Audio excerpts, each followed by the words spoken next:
मुंबई पोलिसांनी होळी धुलीवंदन आणि रंगपंचमीसाठी कडक नियमावली जाहीर केली आहे। उद्यापासून 18 मार्च पर्यंत हे नियम लागू असतील।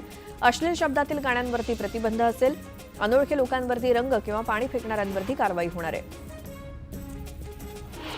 होळीच्या पार्श्वभूमीवर नागरिकांनी कोणत्याही प्रकारची वृक्षतोड करू नये, तसंच अनधिकृत वृक्षतोड झाल्याचं आढळून आल्यास त्याबाबत पोलिसात तक्रार करावी।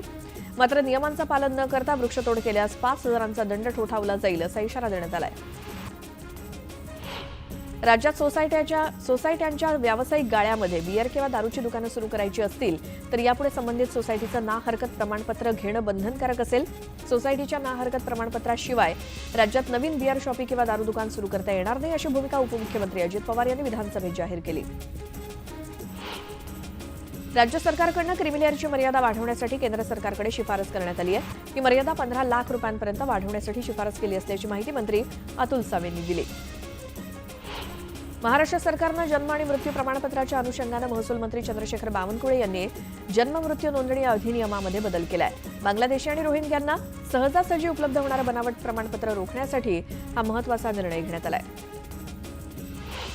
होळीनिमित्त बाहेरगावी जाणाऱ्या प्रवाशांची गर्दी विभाजित करण्यासाठी नियमित रेल्वेगाड्यांसह विशेष रेल्वेगाड्या सोडण्यात आल्यात। यावेळी स्थानकांवरची गर्दी नियंत्रणात ठेवण्यासाठी मध्य रेल्वेच्या मुंबई विभागासह भुसावळ, नागपूर, पुणे विभागातील रेल्वे स्थानकावरती 16 मार्चपर्यंत फलाट तिकीट विक्री बंद करण्याचा निर्णय मध्य रेल्वेने घेतलाय। घराबाहेर ध्वज लावण्यासाठी महापालिकेची लेखी परवानगी बंधनकारक असणार आहे। लेखी परवानगीशिवाय राजकीय पक्षांचे अथवा अन्य कोणत्याही कारणास्तव सार्वजनिक किंवा गृहनिर्माण सोसायट्यांसारख्या खासगी परिसरात ध्वज, जाहिरात फलक लावता येऊ शकणार नाहीत, अशी भूमिका महापालिकेने उच्च न्यायालयात मांडली। पुणे शहरामध्ये गेल्या काही दिवसांपासून पाणी पुरवठा विस्कळीत झालाय। कमी दाबानं पाणी पुरवठा तसंच उशिरा पाणी येऊन लवकर जाणं, त्यामुळे वेळापत्रक कोलमडून गेलंय। त्यामुळे पुरेसं पाणी उपलब्ध असताना सुद्धा पाणी टंचाईला सामोरं जावं लागतंय। पुणे शहरातील विमानतळ, बाणेर आणि खराडी परिसरातील वाहतूक कोंडी कमी करण्यासाठी वाहतुकीत बदल करण्यात आले आहेत। तर वाहन चालकांनी पर्यायी मार्गाचा वापर करण्याचं आवाहन वाहतूक शाखेचे पोलीस उपायुक्त अमोल झेंडेंनी दिले। पुण्यामध्ये जीबीएसचे रुग्ण आढळल्यामुळे आवश्यक ती उपाययोजना करण्यास महापालिकेनं सुरुवात केली आहे। जीबीएस प्रादुर्भावापासून बचावासाठी खबरदारीचा उपाय म्हणून 4 ठिकाणी पाणी शुद्ध करण्यासाठी क्लोरीनची यंत्रणा बसवली आहे। यासाठी 87 लाख रुपयांचा खर्च करण्यात आला आहे। पर्यावरणाचा ऱ्हास होऊ नये म्हणून एक गाव एक गणपती मोहीम राबवायला हवी, अशी भूमिका पर्यावरण मंत्री पंकजा मुंडेंनी मांडली आहे। मात्र मुंबईतील गणेशोत्सव मंडळांना ही भूमिका मान्य नाही। एक गाव एक गणपती ही मोहीम मुंबईत शक्य होणार नाही, असं समन्वय समितीनं आपल्या पत्रात म्हटलंय।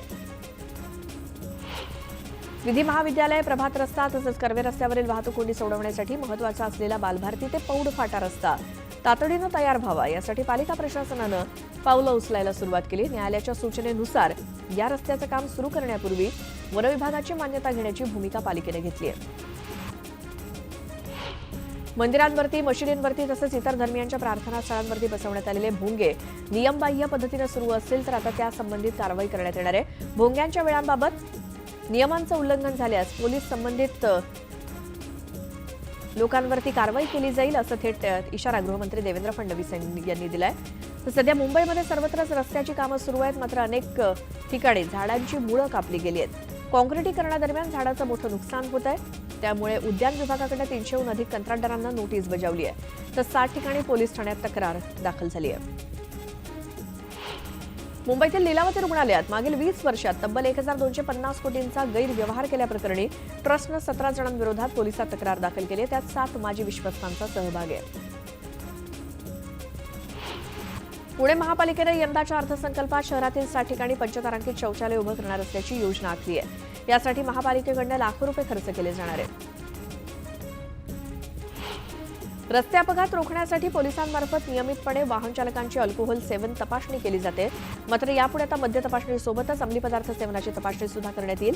अंमली पदार्थ सेवन तपासणीसाठीची यंत्रणा लवकरच उपलब्ध करून देण्यात येतील, असं परिवहन मंत्री प्रताप सरनाईक यांनी विधानसभेत प्रश्नोत्तराच्या तासात सांगितलं। मत्स्य व्यवसाय आणि बंदरे विकास मंत्री नितेश राणे यांच्या खात्याला अर्थसंकल्पात सरकारनं फार मोठी तरतूद करून दिली आहे। बंदर विकासासाठी 484 कोटी तर मत्स्य व्यवसायासाठी 240 कोटींची तरतूद केली आहे। त्यामुळे कोकणातील मत्स्य व्यावसायिकांना मोठा दिलासा मिळणार आहे। महात्मा फुले जनआरोग्य योजनेच्या थकीत बिलांपोटी अखेर शासनानं 1162 कोटी रुपयांच्या निधीला मंजुरी दिली आहे। त्यामुळे राज्यभरातील रुग्णालयांचा कोंडलेला श्वास मोकळा होणार आहे। शासनाच्या पर्यावरणपूरक आणि संरक्षण व्यवस्थापन या प्रकल्पांतर्गत देवबाग तारकर्ली येथील 158 कोटी रुपयांच्या विकास कामांना मान्यता देण्यात आली आहे. त्यामुळे समुद्रकिनारी राहणाऱ्या नागरिकांच्या जीविताचं आणि मालमत्तेचं रक्षण होणार आहे. ठाण्यावरनं घोडबंदरला जाताना 4 चाकी वाहनानं अचानक पेट घेतला. सुदैवाने यात कोणतीही जीवितहानी झाली नाही. श्री विठ्ठल रुक्मिणी मंदिराचं जतन आणि संवर्धनाचं काम सुरू आहे. यातच पुरातत्व विभागानं श्री विठ्ठलाच्या मूर्तीची झीज झाली असल्याचं पत्र मंदिर समितीला दिलं.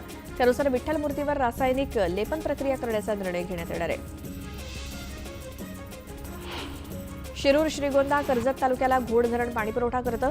मात्र मार्च महिन्यातच धरणात केवळ 34% पाणीसाठा शिल्लक राहिलाय. त्यामुळे नागरिकांना पाणी जपून वापरावं असं आवाहन करण्यात आलंय. शेतकऱ्यांनी आकारी पड जमिनीच्या चालू वर्षाच्या प्रचलित बाजार मूल्याच्या प्रस्तावित 25% रकमेऐवजी 5% रक्कम शासनाकडे जमा केल्यास हस्तांतरण निर्बंध या अटीवरती ही जमीन परत करण्यात येईल. यासाठी दुरुस्ती विधेयक विधान परिषदेत मंजूर करण्यात आलं. राज्यामध्ये हवामान बदल, ओला कोरडा दुष्काळ, नापिके आणि कर्जबाजारीपणामुळे 2024 मध्ये रोज सरासरी 7 प्रमाणे वर्षभरात 2706 शेतकरी आत्महत्या झाल्यात. छत्रपती संभाजीनगर, अमरावती विभागात शेतकरी आत्महत्येची स्थिती गंभीर आहे, अशी कबुली मदत आणि पुनर्वसन मंत्री मकरंद जाधव पाटील यांनी दिली. गेल्या 2 दिवसांपासून लाल कांदा दरामध्ये कमालीची घसरण झाली आहे. सोलापूर बाजारात सरासरी दर 1100 रुपये तर लासलगाव बाजारात 1625 रुपयांवरती येऊन ठेपलेत. म्हणजे सोलापूर बाजारात जवळपास 700 रुपये तर लासलगाव बाजारात 800 रुपयांची घसरण बघायला मिळते. उपमुख्यमंत्री अजित पवार हे आज कराड दौऱ्यावरती असणार आहेत. काँग्रेसचे नेते उदयसिंह पाटील यांच्याशी मुंबईत पक्षप्रवेशाबाबत झालेल्या चर्चेनंतर पवार प्रथमच कराड दौऱ्यावरती येत असल्यामुळे या दौऱ्यात काय राजकीय घडामोडी घडणार याकडे लक्ष लागलंय. लाडकी बहीण योजनेवर विरोधकांकडून करण्यात येणाऱ्या टीकेची रुपाली चाकणकर यांनी समाचार घेतला.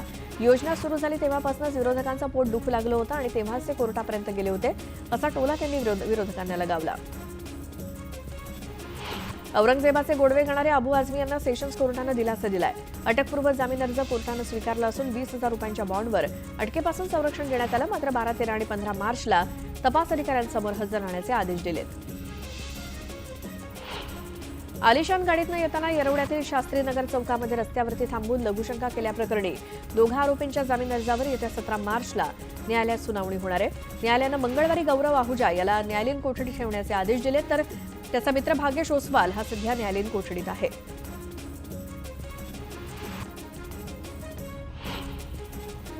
एक मोठी बातमी आहे. पुण्यामध्ये एका भरधाव दुचाकीनं दिलेल्या धडकेत एक वृद्ध व्यक्ती गंभीर जखमी झाले. दशभुजा गणपतीजवळ ही घटना घडली. परशुराम वैशंपायन असं व्यक्तीचं नाव आहे. ते संध्याकाळी रस्ता ओलांडत असताना एका भरधाव वेगानं आलेल्या बाईकस्वारानं त्यांना धडक दिली. या अपघातामध्ये बाईकवरील 2 जण जखमी झालेत आणि संपूर्ण अपघात सीसीटीव्हीमध्ये कैद झालाय.